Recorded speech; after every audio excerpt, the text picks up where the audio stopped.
ತ್ರಿಕಾಲವಾಣಿ TV 12 ನ್ಯೂಸ್ಗೆ ಸ್ವಾಗತ. ನಾನು ನಿಮ್ಮ ಸುಪ್ರಿಯಾ. ಚೇಳೂರು ತಾಲೂಕಿನ ಚಾಕವೇಳು ಗ್ರಾಮದಲ್ಲಿ ಇಂದು ಶ್ರೀ ಹನುಮಂತ ಮತ್ತು ಶ್ರೀ ಕೋದಂಡರಾಮಸ್ವಾಮಿ ಬ್ರಹ್ಮರಥೋತ್ಸವ ವಿಜೃಂಭಣೆಯಿಂದ ನಡೆಯಿತು. ಈ ಬ್ರಹ್ಮರಥೋತ್ಸವದಲ್ಲಿ ಡೋಲು, ತಮಟೆ ಇನ್ನು ಮುಂತಾದ ಕಾರ್ಯಕ್ರಮಗಳು ಇದ್ದವು. ಜನರು ತಮಟೆಯ ಮುಂದೆ ಕುಣಿಯುತ್ತಾ ವಿಜೃಂಭಣೆಯಿಂದ ನಡೆಸಿದರು.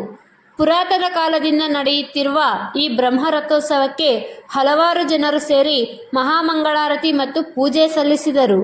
ಎಲ್ಲ ಜನರು ಸೇರಿ ಜೈಕಾರಗಳನ್ನು ಕೂಗುತ್ತಾ ಈ ರಥೋತ್ಸವವನ್ನು ಅದ್ದೂರಿಯಾಗಿ ನಡೆಸಿದರು. ಈ ಕಾರ್ಯಕ್ರಮಕ್ಕೆ ಮುಖ್ಯ ಅತಿಥಿಗಳಾಗಿ ಚೇಳೂರು ಪೊಲೀಸ್ ಠಾಣೆಯ ಸಿಬ್ಬಂದಿಯವರು ಹಾಜರಿದ್ದರು.